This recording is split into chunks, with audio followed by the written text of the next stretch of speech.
I can honestly say that I have never been more excited to see a shoe, to receive a shoe in my entire life than I am right now.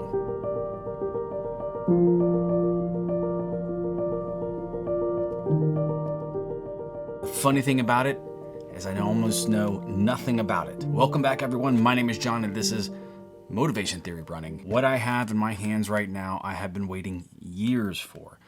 I have been messaging back and forth with Mizuno for a very long time. Those of you who watch this channel, you know that I have a big soft spot and love for Mizuno shoes.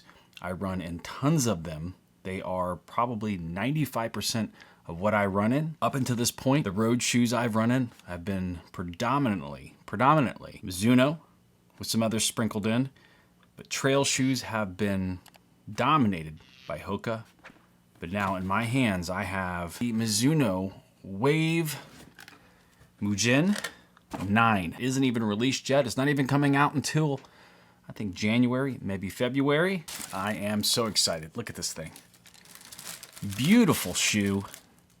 Well made, like all Mizuno shoes. And this is what I've been waiting on. I get such superior make and durability out of Mizuno shoes. I have not been able to get my hands on a pair of Daiichis or any of the big trail shoes put out by Mizuno because they don't sell them in the United States. But now I have this one. Done research. I can find only things about the 8, and most of that are in other languages. What I do know about the shoe, and I can tell you, I have never seen a more aggressive set of lugs on a shoe. Now I know that the Hoka Speed Goats are like a 5mm to 6. These look every bit of that, every single bit of that, if not more. So this is a partnership with Michelin, who design tires, of course, and these lug patterns are modeled after mountain bikes. So what mountain bikes are very good at doing is keeping the tire connected to the ground and releasing mud and not letting it cake up on the tire.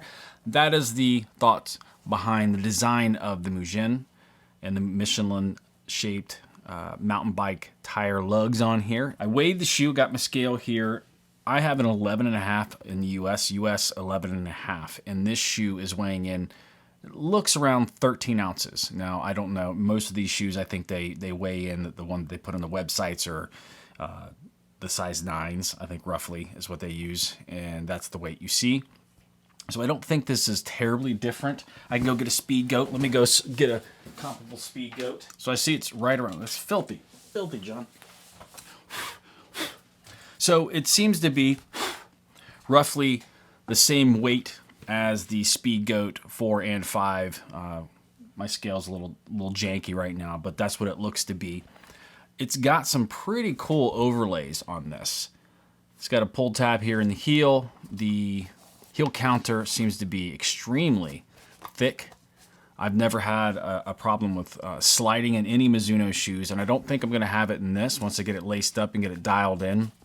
The overlays seem to help provide not only protection from scraping, scratching, and digging of anything's happening around your foot, branches and things like that, but it also looks like it gives you a little bit of a moisture barrier along the edge of the shoe. And rock plate, very important. I believe the 8 had a rock plate in it, and I believe, without knowing completely, I'm going to do another review when I get the tech sheets on this shoe. The rock plate in this shoe will help protect your foot, and it does feel like there's one in there. It does feel like one. It's a little firmer of a shoe, a little snappier of a shoe. This is their top of the line trail shoe, max, I would say max cushion. I don't think it's a max cushion shoe, but max cushion for a trail shoe.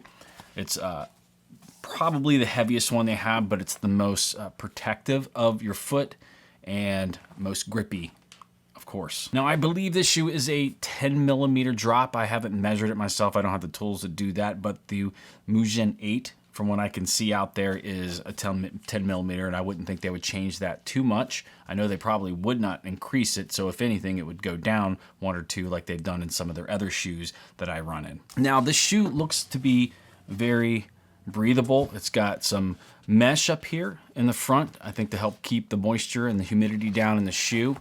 And I'll let you know, obviously it's winter right now, but it feels to be very, very breathable and very, very comparable to what I'm seeing in a lot of other Mizuno shoes.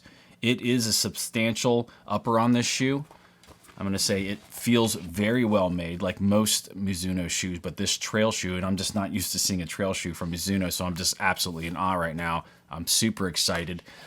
It does have a gusseted tongue in it, which all running shoes should have a gusseted tongue. And at this point in time, if you don't have a gusseted tongue in a shoe, I don't know what you're doing with your life. The tongue in this is interesting. Now, I'm not sure this is what you're supposed to do with it, but it does have a pull tab on the tongue. It's a thicker tongue on this shoe, but you can flip the tongue, and as you can see, there's a little bit of a mesh overlay here, and I don't know if that's what you would want to do, but it does seem to be a very substantial tongue on this shoe, which I don't mind too much. I know the Speed Goat is a little bit thinner of one. This seems to be a little bit more cushioned. We'll see how that goes. We'll see if flipping this around, I'm going to test it both ways so you can see here. Tab out, tab flipped around on it right here. So again, I don't have a ton of information on these shoes. I don't know what the price is going to be, but it is a very well-made, substantial, just super aggressive, grippy looking trail shoe. It's not even released.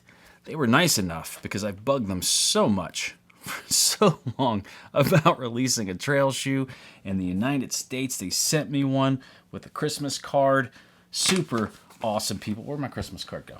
This has made my Christmas. I promise you that is not a lie. It is not a joke. I am genuinely super excited about this shoe. I am going to do a first run and review after I put these on my feet and go out and run on the trails. I feel like I have such high expectations. I can only be let down at this point, and I don't think I'm going to be, but I don't think I could be even more pleasantly surprised. I don't think I could be any more excited. You can check me out at Motivation Theory Running on Strava. You can join the Strava group Motivation Theory Run Club. You can join all of us out there. And if you are interested in knowing more about this Mizuno trail shoe released in the United States, go ahead and click that subscribe button, hit that thumbs up, leave me a comment down there, let me know what you want to know about the shoe, and I will let you know. Look at this thing. So beautiful. I love it. Mwah! If you're interested in any more reviews I do on Mizuno shoes, go ahead and click right there. I got a series of all of them. Make sure you stop back by and let me tell you a little bit more about this shoe after I get some miles in it. Thanks for watching.